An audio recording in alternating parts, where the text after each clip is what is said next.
Bueno, vamos partido a partido, no descubro nada, tampoco invento nada. Hay que ir partido a partido, 3 puntos. No sabemos si este va a ser un rival directo, si va a estar arriba, si va a estar abajo. Pero bueno, después de la victoria del otro día en Grau, conseguir hoy los 3 puntos, hombre, no era vital, pero sí era un golpe de moral importante. Ya más allá de conseguir los 3 puntos, yo creo que cómo se consiguieron.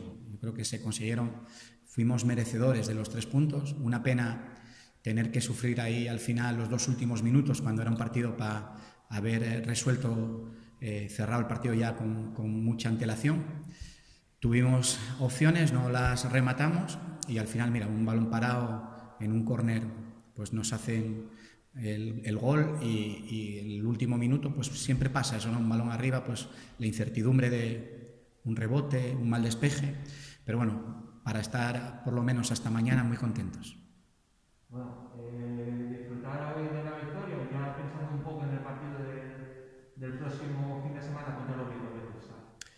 Efectivamente, primero disfrutar un poco de esto, mañana entrenamos, intentaremos ya recabar toda la información posible y bueno, me da igual que sea el Oviedo, que sea el Sporting, que sea el Caudal, quiero decir, nosotros vamos a ir a lo nuestro, intentando encontrar nuestra forma de ser, nuestro estilo, nuestra identidad, ser fieles un poco a lo que somos y sé que en esta categoría cualquier equipo puede ganar a cualquiera, ¿vale? A veces no ganan siempre los mejores, muchas veces ganan los que luchan hasta el final y nosotros vamos a intentar luchar hasta el final.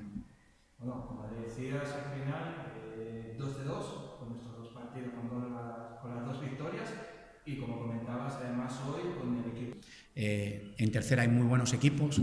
Hay que intentar aprovechar las virtudes que tenemos, que es bueno, que tenemos gente de calidad, gente que sabe tener el balón, perdonar los errores porque hay que asumir riesgos, pero intentar ganar los partidos de esta manera, pero no por hacerlo bien o bonito, sino porque creemos que es el camino. O sea, entendemos que hay equipos muy físicos y que tenemos que aprovechar nuestras armas, intentar no jugar con las de ellas. Entonces, bueno, la idea en un principio va a ser esta, no vamos a cambiar el rol porque además fue lo que nos trajo hasta aquí y si nos trajo hasta aquí y nos funcionó, pues no vamos a cambiar. Muchas gracias.